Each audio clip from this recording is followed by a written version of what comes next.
τοπώνυμο. Λέγομαι Μπλούκας Σταύρος, του Γεωργίου. Εκπροσωπώ τον Λαογραφικό και Φυσιολατρικό Σύλλογο Πάπας, περιοχής Μακρακόμης. Ασχολούμαι με ιστοριοδυτικά θέματα.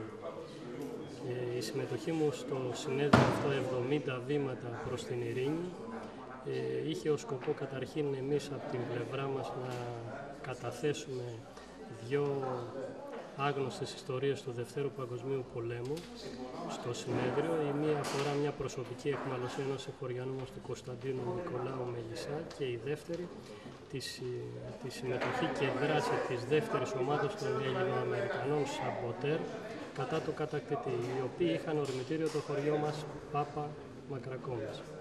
Η εμπειρία από το συνέδριο είναι μια εμπειρία αξιόλογη, γιατί σε αυτή κατατέθηκαν σπουδαίες μαρτυρίες από αιχμαλωσίες, από πολεμικά γεγονότα,